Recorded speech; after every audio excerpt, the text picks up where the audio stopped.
Morning mga boss, so karon na ako diri karon sa ako ang gamayng mounting house. So update ta mga boss no, so gipailan di ay sa ako ang uyuan. So tanawan ninyo.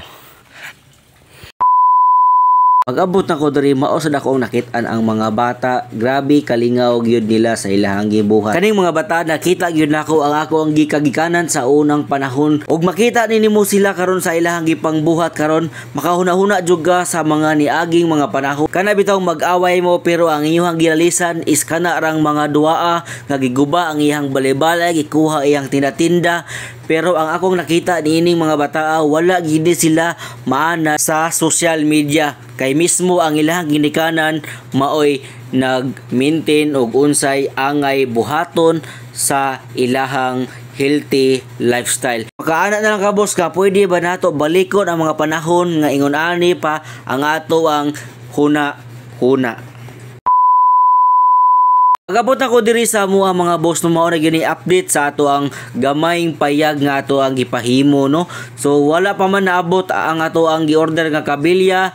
Ako lang sang giprestada ug akong gihuna-huna boss no nga nganong naabot nako sa punto nga naghinahinay nako tukod og gamay nga balay. Ana kanindot magud og maghinahinay tag tukod mga boss. Kanla bitaw dili pa kaayo dako ang atong expenses sa ato ang pamilya. Mas okay, mas nindot, mas dali ang ato ang dagan sa ato ang pagbabuhat kung dili pa kaayo dako ang ato ang gastuan sa ato ang pamilya. Kay kung magunahuna man gud ka mga boss nga kanang magpatukod ka unya imong anak nag-eskwela na, so dako na kayo ka og expenses sa imong pamilya. Mao na mga boss no nga nagpasalamat gihapon ta sa kahitasan mga boss no, bisag galisod ang ato ang dagan sa ato ang kinabuhi, bisag naatay mga kakulian sa ato ang pamilya, di gihapon ta pasagdaan sa kahitasan. Kay siya mismo mag-guide sa imuha bisan wala man nimo gipangandoy ang usa ka butang mga boss.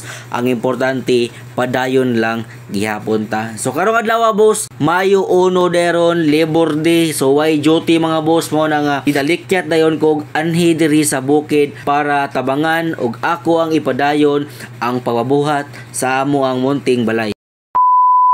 Akong giobserbahan ang akong uyuan mga boss no og giunsa gyud niya pag-layout ang ato ang munting dream nga balay. So nindot kaayo ni mga boss no kay ang ato ang gahimo sa ato ang balay kay grabe ka fighter gyud, grabe ka maayo. Skarte lang sa trabaho mo hisgutan mga boss no kaniya kong uyuan, di gyud ka magmahay og ikaw magpahimo og balay. So kaniya mong gibuhat karon mga boss, nag-layout nami og nagsukod nami og unsay gidak-on sa amo ang sala og kwarto nga among ipabuhat. Ako na sanay gininayan og hakot ang ato ang bus mga boss no kay og magmasa na dali na kaayo ta sa paghimo. So ako na nang gipatag diha dapita mga boss kay mao na nga to ang tiris-tiris kay amo pa man ang sigisapsapan kay medyo taas pagyud kayo ang yota unya. Diha mga boss ako na nang gimasahan og amo na nang gisugdan og pailan sa ako ang uyuan para sa sunod nga file.